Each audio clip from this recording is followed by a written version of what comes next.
শুরু করে ধর্মীয় স্বাধীনতা পর্যন্ত আওয়ামী ফ্যাসিস্ট সরকার জাতীয় মসজিদের সামনে তো এখানে আজকে অনেক বড় একটি সভা হচ্ছে। সবাই দেখতে পাচ্ছেন আপনারা।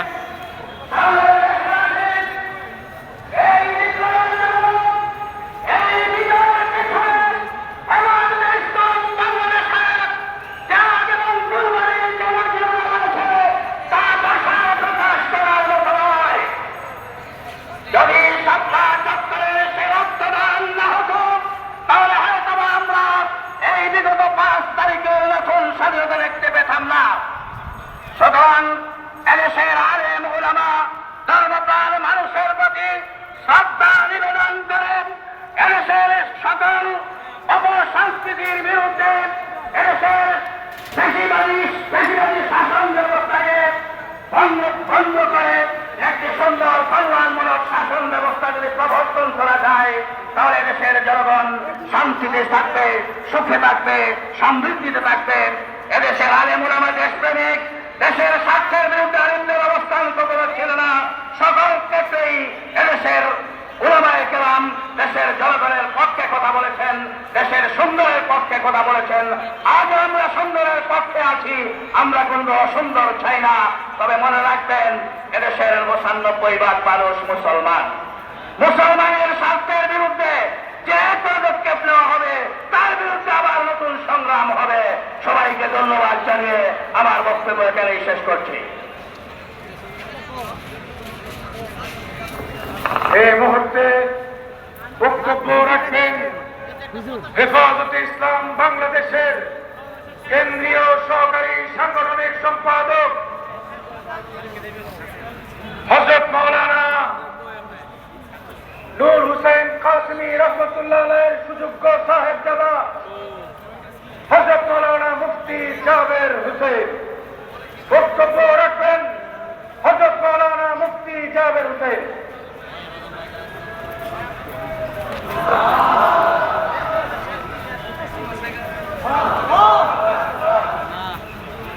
الحمد لله والصلاة لأهلها أما بعد فأعوذ بالله من الشيطان الرجيم بسم الله الرحمن الرحيم إن تنصروا الله ينصركم ويثبت أقدامكم صدق الله المولانا العظيم হেফাজতে ইসলাম বাংলাদেশের উদ্যোগে আয়োজিত আজকের এই শান্তি সমাবেশ সম্মেলনের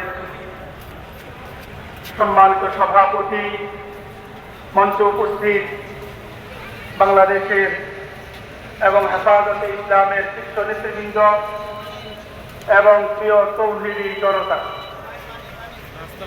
আজকে আমরা অতীতেও আমরা এই বাইতুল মুকাররমে শেখুল ইসলাম আল্লামা শাহ আহমদ শফি রহমতুল্লাহি আলাইহি, শেখুল ইসলাম আল্লামা জুনায়েদ বাবুনগরী রহমতুল্লাহি আলাইহি, আল্লামা নূর হোসেন কাসেমী রহমতুল্লাহি আলাইহি সহ আমাদের যে সকল মুরব্বীরা দুনিয়া ছেড়ে চলে গেছেন, আমরা ওই সকল মুরব্বিয়ানে কেরামের রফআয়ে দারাজাতের জন্য আমরা আল্লাহ রাব্বুল আলামিনের কাছে দোয়া করি। আল্লাহ রাব্বুল আলামিন আমাদের সকল মুরব্বীদের দারাজাত পূরণ করে দেন। সেই সাথে 2013 সালে এমনিভাবে 2021 সালে হেফাজতে ইসলাম বাংলাদেশের যে সকল কর্মী ভাইয়েরা শাহাদাত বরণ করেছেন, এমনিভাবে 2024 সালের দ্বিতীয় মুক্তিযুদ্ধে বসবাস করতে পারে। কথা বলেন ঠিক কিনা? এই জন্য যারা সংখ্যালঘুদের কাজ নিয়ে জাতির মধ্যে বিভক্তি করা যায়, আমরা হেফাজতের প্রত্যেকটা কর্মীকে আমাদেরকে এই ব্যাপারে সজাগ থাকতে হবে। এবং সেই সাথে সর্বশেষ কথা, আমরা আমাদের আগে ইচ্ছা সব কিছু আছে, তবে আমাদের সকলের কাছে আমাদের সংখ্যা শুনি। আসসালামু আলাইকুম ওয়া রাহমাতুল্লাহ।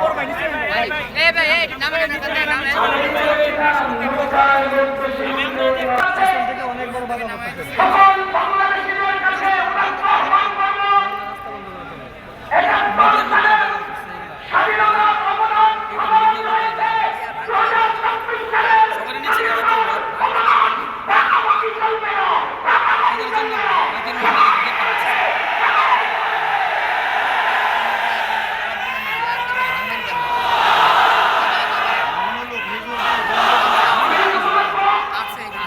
আচ্ছা খুব সংক্ষেপে তিনটা কথা বলবো। এক নাম্বার, وقال فرعون ائتوني بكل ساحر عليم। ফেরাউন বলেছিল তোমাদের শিক্ষিত খেলোয়াড়দেরকে নিয়ে আসো। অবিকলে নতুন তালিমের হাতে নিতে চাই না।